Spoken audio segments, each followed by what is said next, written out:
Habíamos dicho que arrancábamos en Eclesiastés capítulo 10. Vamos a leer solamente un texto ahí. Vamos a solamente a sobrevolar este texto, porque este texto me parece bastante interesante, bastante de analizar. Verso 1 de Eclesiastés capítulo 10. Lo tenemos, ¿verdad? Amén. Leo en el nombre del Padre, del Hijo y del Espíritu Santo de Dios. Dice: las moscas muertas hacen heder y dar mal olor al perfume del perfumista.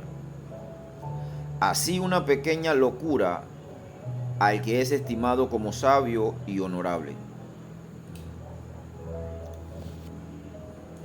Dios bendiga o añada bendición a esta su palabra que va a ser compartida.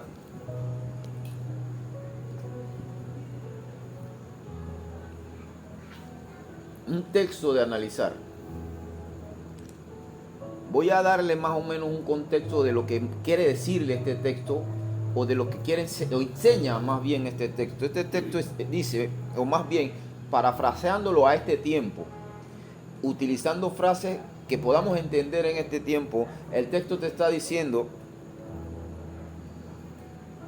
que cuando el perfumista está fabricando su fragancia, la pequeña ala o cualquier parte de una pequeña mosca que caiga en esa fragancia echa a perder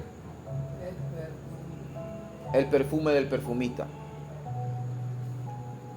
Así también una persona que cualquiera de nosotros tengamos una persona que tengamos de alta estima, que tengamos que le tengamos gran admiración, pero esa persona cometa un error, automáticamente, dice este texto, una pequeña locurita, un pequeño error que cometa, automáticamente nosotros lo bajamos del pedestal en el que lo teníamos. Esto es lo que está enseñando este texto. Y este es el tema que vamos a tocar en este día. Yo lo puse como tema, como título: no crucifiques a nadie. O también pueden decirle: Dios no ha terminado conmigo. ¿Por qué? Porque esto que se habló 2600 años antes de Cristo,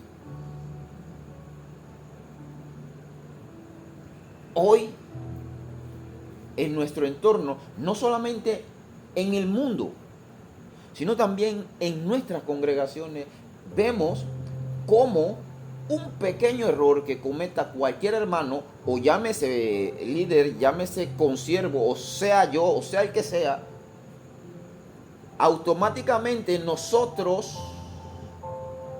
lo primero que sacamos es el dedo acusador. Alguien dijo una vez una frase bien sabia y que me he quedado con ella. Dijo: el cristianismo es el único ejército que mata sus propios soldados. Mete la pata y todo el mundo te cae. Estás en el piso y en vez de ayudarte a levantar, te dan el tiro de gracia. Te dan el disparo de gracia. ¡Po! Termina lo de matar. Entonces, este tema, importantísimo, porque puede ser empezar siendo jocoso, pero vamos a ver y vamos a indagar, vamos a introducirlo lo más profundo que nos permita el tiempo, y nos vamos a encontrar que, aparte de interesante, hay mucho de dónde aprender. Voy a empezar con unas anécdotas. Por ejemplo, voy a empezar con la anécdota de un profesor con sus alumnos, profesor de matemáticas, que estaba enseñándole la tabla del 9 a los alumnos, y el profesor decía: mire, les voy a mencionar las tablas del 9, del 1 al 10, y le dice: bueno, 1 por 1, 10, 1 por 9, 10, 9 por 1, 10, 9 por 2, 18, 9 por 3, 27, 9 por 4, 36 y así hasta el 10. Y al final le dijo, no, pero espere, profesor. ¿No? ¿Qué pasó? No.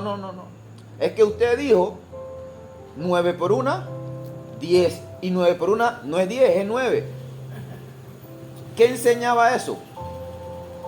No se fijaron en las 9 tablas de multiplicaciones que él mencionó bien, sino se fijaron en la única que mencionó mal. Lo mismo sucede cuando nosotros encontramos una pared muy blanca, muy limpia, muy linda, reluciente, pero se encuentra con que esa pared tiene un puntito negro. ¿Qué es lo primero que resalta? No la lindura o lo blanco, lo limpio de la pared, sino el punto negro. Tiene toda una pared tan hermosa, pero preferimos resaltar el punto negro. Asimismo encontramos personas, hermanos, que tienen tantas cosas lindas, tantas cosas buenas a destacar, pero esa persona se equivoca, automáticamente olvidamos todo lo lindo y bueno que tiene esa persona y entonces destacamos lo malo. Es como cuando un empleado o un colaborador de X empresa tiene 20, 40 años de trabajar en una empresa, de aportarle a la empresa, de hacer crecer a la empresa, de meterle el hombro a la empresa, y un día se equivocó. Se llevó el teléfono celular de la empresa en el bolsillo sin darse cuenta. Al día siguiente, cuando regresó, tú estás despedido porque eres un ladrón. Echaron 40 años de buen empleo al traste por un error que cometió. Y así es el ciclo de la vida. Porque el ser humano desde la caída del hombre está prácticamente automatizado a señalar y juzgar lo que no le corresponde.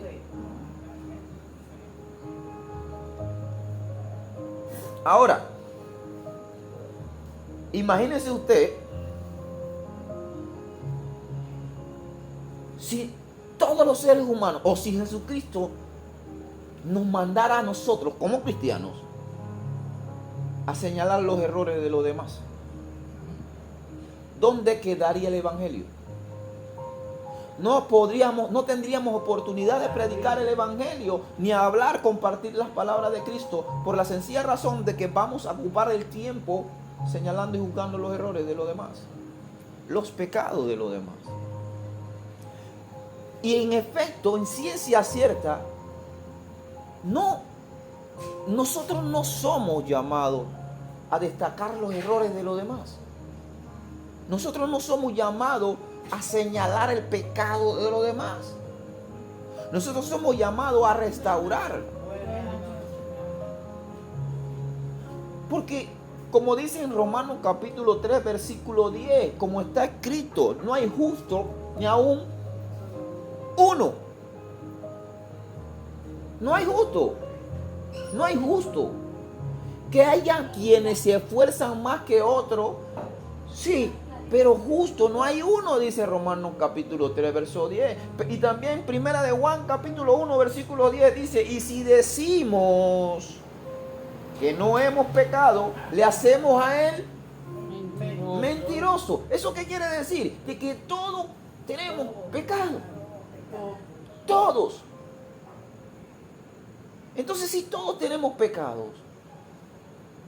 ¿por qué nos enfocamos tajantemente en el pecado del otro? Voy a ponerle algunos ejemplos bíblicos. Usted se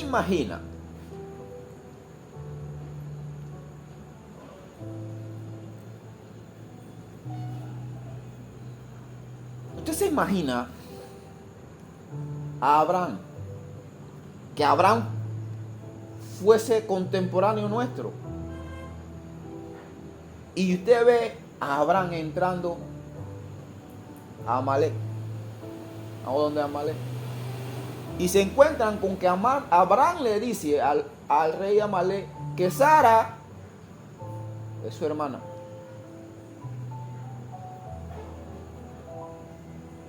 No le dice que es su esposa.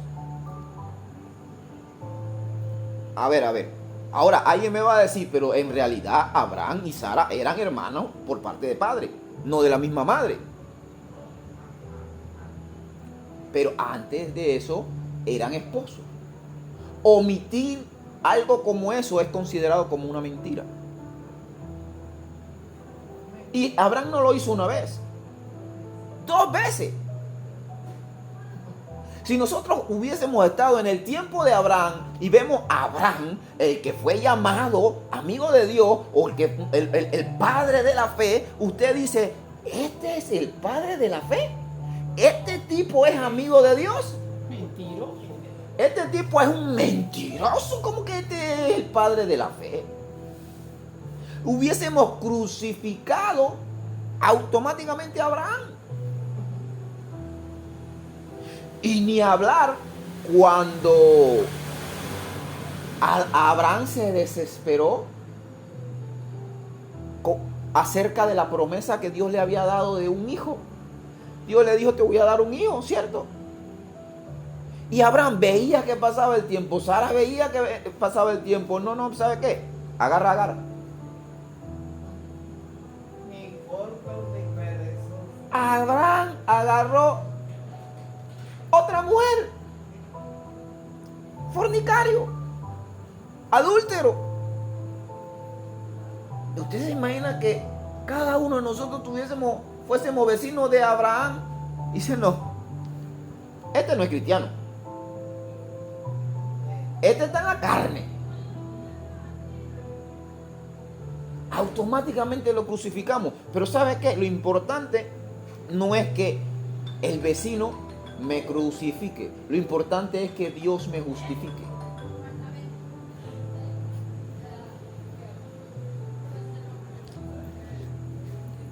O imagínese.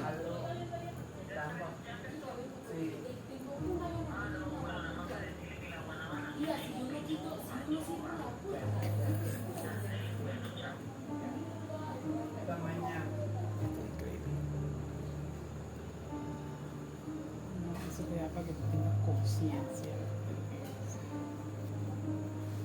es. Seguimos.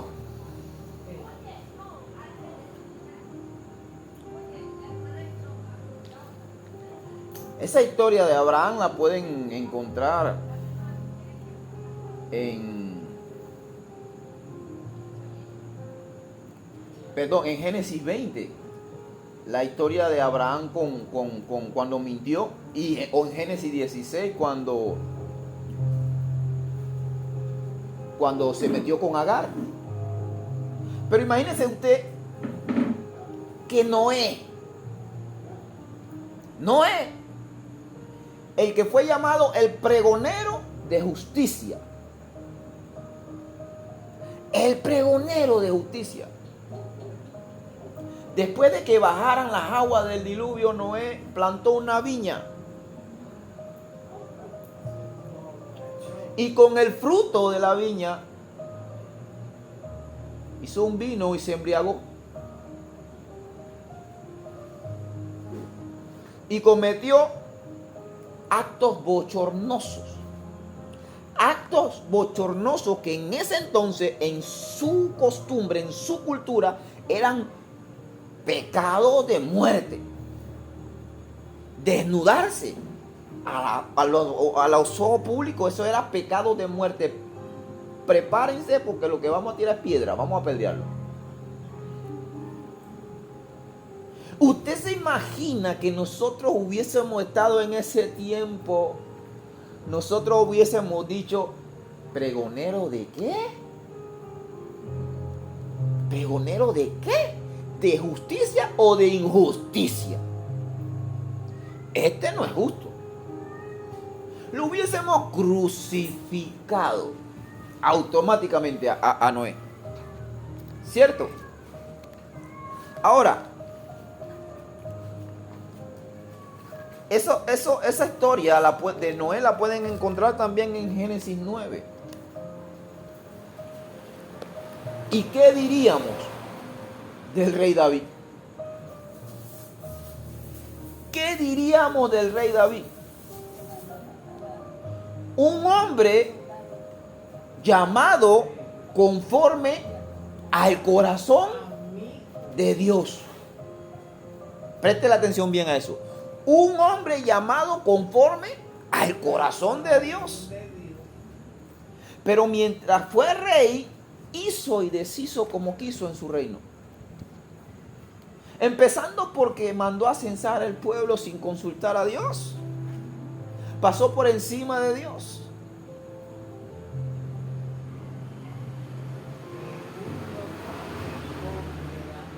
¿Y dónde dice, hermano, que David era un hombre conforme al corazón de Dios? Si usted se va a Hechos capítulo 13, versículo 22, a usted se va a dar cuenta que ahí dice que David era un hombre llamado conforme al corazón de Dios. Entonces, pero espérate, ¿cómo usted me explica a mí que a este señor llamado David le dicen que es un hombre conforme al corazón de Dios y censó al pueblo sin tener en cuenta a Dios? Uno. O si nos vamos a 2 de Samuel capítulo 11, nos vamos a encontrar que este señor que dicen que tiene un corazón conforme al de Dios, se metió con la mujer ajena. ¿Cómo tú me explicas a mí que él tiene el corazón? Dios no tiene ese corazón de seguro. Y no conforme con que se metió con la esposa ajena, que se llamaba la mujer Betsabé, se mandó a matar a Urías Eteo.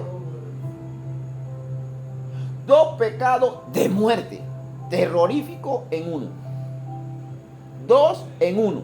Y no pecaditos, pecadotes. ¿Ah? Y usted me dice a mí, ¿cómo usted me explica que este es un hombre conforme al corazón de Dios? Si nosotros o David estuviese en nuestro tiempo, lo subimos a las redes sociales. Mira el hombre conforme al corazón de Dios. Mírenlo, ve. Revientan a David por todas partes, tanto así que David hubiese tenido que cerrar su Instagram. David será viral. Se hace viral. Lo crucifican. Y yo estoy seguro que si nosotros estuviésemos ahí, nosotros fuésemos parte de esa gente que crucifica a David, porque así somos. Más adelante le voy a explicar por qué la Biblia dice que David tenía un corazón conforme al de Dios. Si se me olvida, me acuerdo. Más adelante se lo voy a explicar. Ahora, ¿y qué hablamos del apóstol Pedro?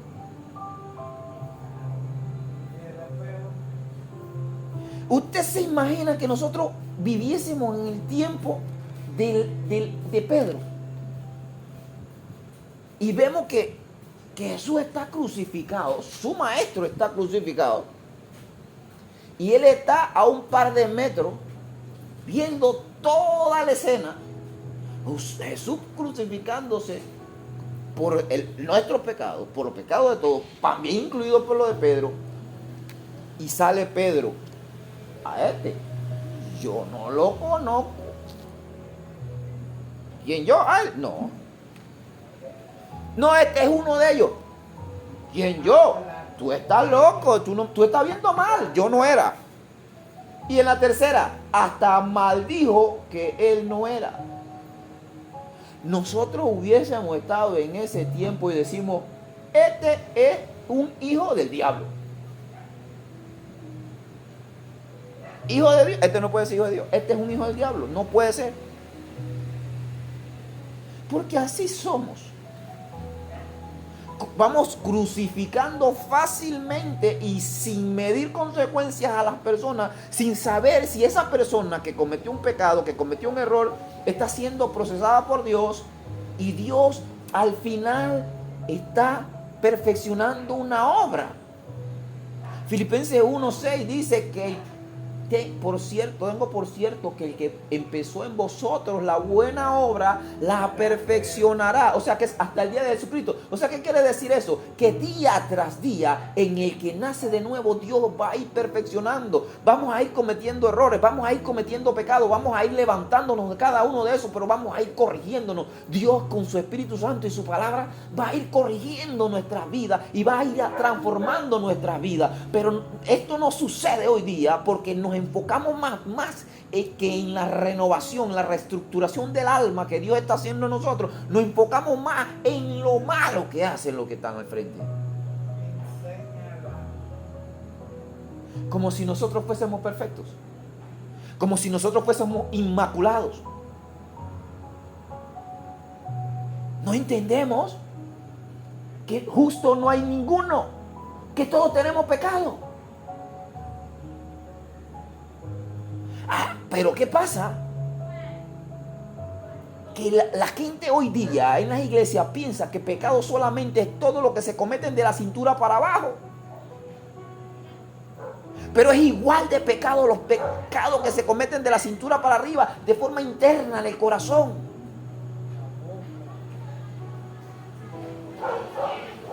Los que se maquinan en la mente, los que se gestan en el corazón, también es pecado lo que sale por nuestra boca. Pero nos enfocamos más en los pecados que cometen en la iglesia de la cintura hacia abajo, porque esos son visibles y es más fácil de juzgar. Pero ¿qué tal lo que cometemos cuando estamos encerrados en la habitación?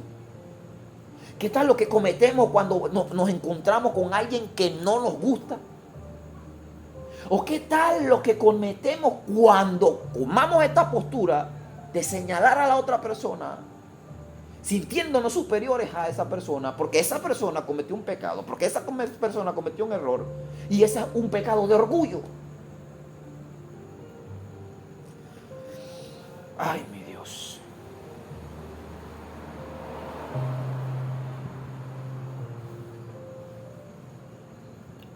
Pero si fuésemos los otros que pecamos, quisiéramos que todos nos miren y nos traten con misericordia, ¿verdad?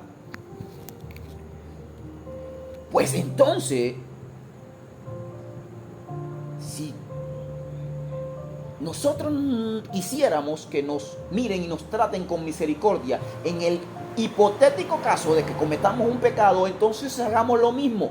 Yo les dije que me acordaran el por qué David era el hombre conforme al corazón de Dios, porque David entendió este principio. David sabía que Saúl había sido desechado por Dios. David sabía que Saúl, el hombre,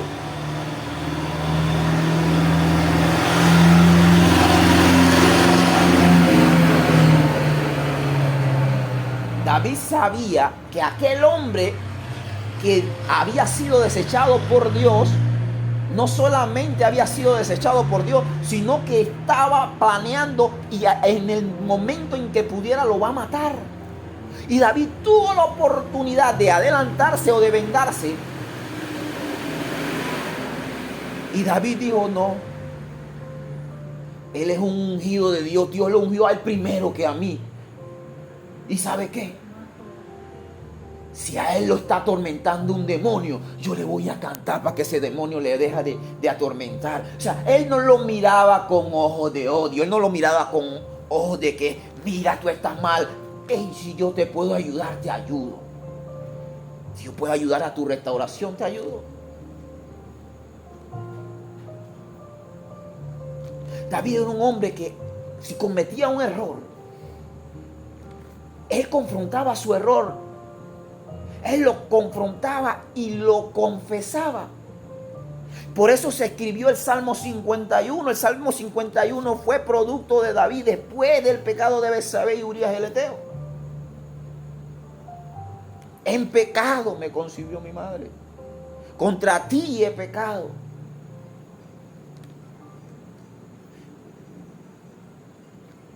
Ese era un corazón conforme al de Dios. Y ni hablemos del hijo pródigo. Porque el hijo pródigo completamente se fue al mundo. Regresó al mundo, ¿no fue así?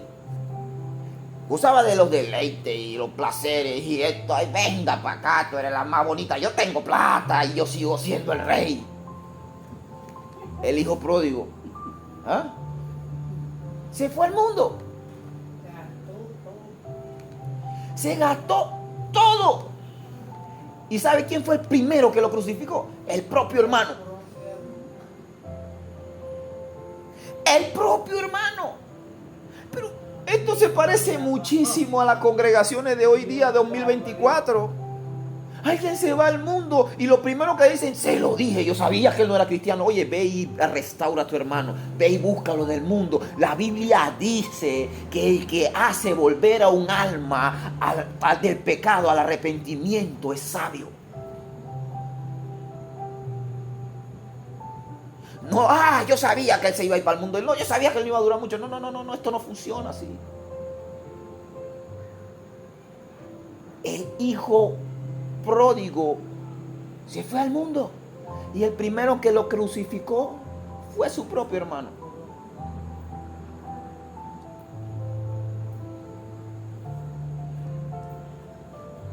El hermano que vivía con él lo crucificó. Ahora, ¿por qué no podemos pensar que esa persona que pecó se puede arrepentir?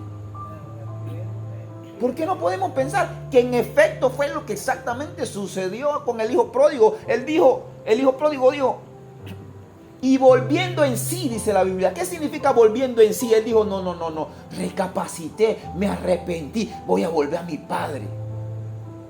Voy a volver a mi padre, se arrepintió. Pero ya el hermano lo había crucificado.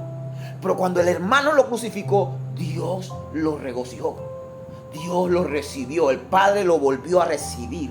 Esa es la actitud del cristianismo. Pero hoy día, bien merecido tienen ese dicho. El cristianismo es el único ejército que mata a sus propios soldados.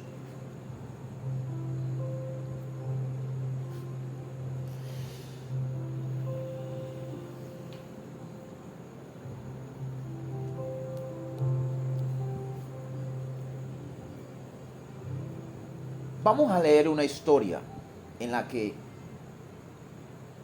está bien representada este tema. San Juan capítulo 8. Vamos a leerlos todos. El capítulo 8 de San Juan. Y vamos a leer desde el versículo 1 en adelante.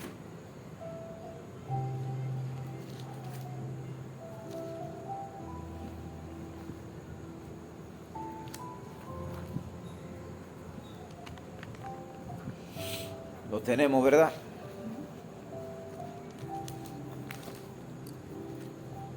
San Juan capítulo 8, versículo 1 en adelante. Tengan cuidado cuando van a empezar a leer, porque se van a encontrar que empezando el capítulo, hay versículos que pertenecen al capítulo anterior. ¿Sí lo vieron? Ok, vamos a leer desde el versículo 1. Donde dice, y Jesús se fue al monte de los olivos, y por la mañana volvió al templo, y todo el pueblo vino a él, y sentado él les enseñaba. ¡Taratatán! Entonces los escribas y los fariseos le trajeron una mujer sorprendida en adulterio, y poniéndola en medio, le dijeron, maestro, esta mujer ha sido sorprendida en el acto mismo de adulterio. Espérate, es decir, no tiene escapatoria, no tienen excusa, no pueden negarlo. La cogimos con las manos. Usted estaba ahí, hermana. Usted la vio. Usted estaba ahí, hermana. La cogimos con las manos en la masa. Y recuerden que el adulterio en los tiempos de Jesús era penado a la muerte. Eran apedreados. El detallito menor que se le escapaban los escribas y fariseos era que para cometer adulterio se necesitan dos. ¿Y por qué solamente trajeron a una? Ese es otro tema.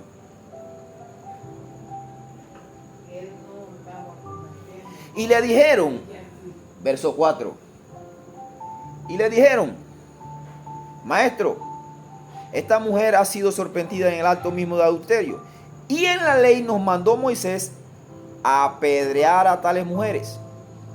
La ley no decía exactamente así. La ley decía que era a los dos. Si usted quiere, se puede ir a Levítico 20:10, que era la ley de donde ellos se están refiriendo.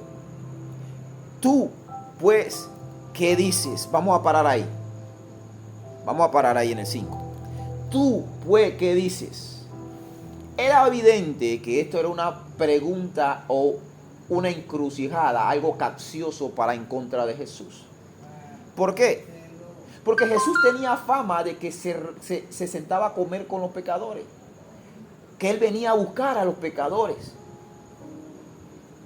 Y si Jesús respondía, ellos estaban esperando un desliz de Jesús para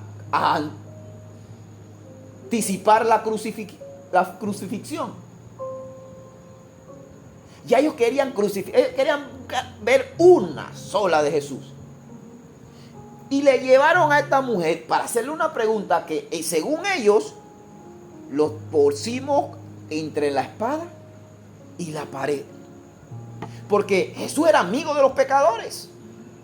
Jesús se sentaba a comer con pecadores. Y si Jesús respondía conforme a la ley de Moisés, apedréenla, iban a decir, este no era amigo de los pecadores. ¿Y cómo la mandó a crucificar? Pero si respondía, no la apedreen, tenían con qué acusarlo de faltar a la ley. Porque la ley lo mandaba a apedrear. Pero mire la sabiduría de Dios, que Jesús es Dios. Y le respondió. Pero antes Jesús se agachó a escribir en el piso. No me pregunten qué. Porque la Biblia no dice. Hay mucha gente que especula que estaba escribiendo esto, que estaba escribiendo aquello. No dice. Y donde la Biblia calla, yo callo. Mas esto decían tentándole para poder acusarle. Ahí bien. Pero Jesús, inclinado hacia el suelo, escribía en tierra con el dedo. Mira el 7. Y como insistieran en preguntarle, se enderezó y les dijo, no sabemos cuánto tiempo tuvo Jesús escribiendo en el dedo, pero los discípulos, los escribas y fariseos se desesperaron. Le hicimos una pregunta y este tipo no se levanta a responder. Le insistían en preguntarle y él se enderezó y le dijo, el que de vosotros esté sin pecado, sea el primero en arrojar la piedra contra ella. Espérese ahí un momentito. Yo me fui a estudiar esa frase, el que de vosotros esté sin pecado, en el original griego. Y sabe, en el original griego no dice el que de vosotros esté sin pecado. En el original griego dice el que de vosotros esté sin deseo pecaminoso, como lo hizo ella, que arroje la primera piedra. Mire cómo cambia la frase de una vez. El que de vos, es decir, si alguno de ustedes que está aquí nunca ha tenido un deseo pecaminoso, tire la piedra. ¿Cómo cambian las cosas, no? Cuando uno lo estudia a su profundidad. ¿Quién de ustedes no ha tenido un deseo pecaminoso? Bueno, ese, tire la piedra. Hermano, nosotros vivimos en un cuerpo de carne. Es imposible no haber nunca tenido un deseo pecaminoso. Por ende, el Espíritu Santo, eso no lo dice la Biblia, eso lo estoy aduciendo yo. El Espíritu Santo comenzó a redarguir su conciencia y cada uno que ya tenían mínimo una piedra en cada mano, comenzaron a soltar la piedra. Ahora,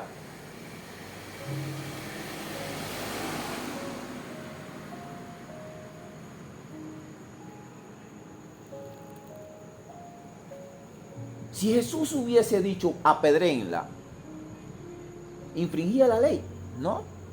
Estaba dentro de la ley.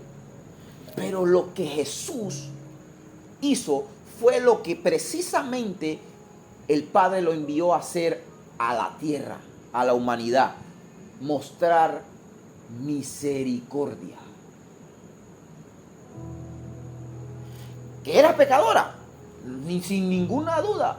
Las manos, ¿a dónde? En la masa. Ustedes estaban ahí. La mano en la masa. ¿Ah? O sea, no había falta de evidencia, no. Por falta de evidencia, no. Había que apedrearla. Pero Jesús, en vez de crucificarla como hubiésemos hecho cualquiera de nosotros, Jesús hizo: no. Yo vine a buscar y a salvar lo que se había perdido. Mire, voy a repetirle eso, Él vino, el Hijo del Hombre, eso está en Lucas 19:10. El Hijo del Hombre vino a buscar y a salvar lo que se había perdido. Jesús vino por lo que se sienten perdidos. Si usted se siente impoluto, no, Jesús no vino por usted. Si usted siente que nunca comete pecado y que siempre es lo perfecto, no se preocupe, Jesús no vino por usted. Usted reviéntele la piedra.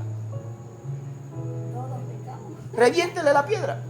Pero si usted se considera que usted está en la parte de los que perdidos que vino a buscar a Jesús, entonces soltemos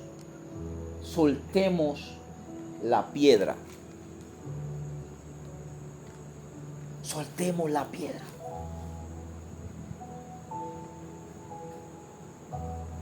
Y dice que él siguió escribiendo.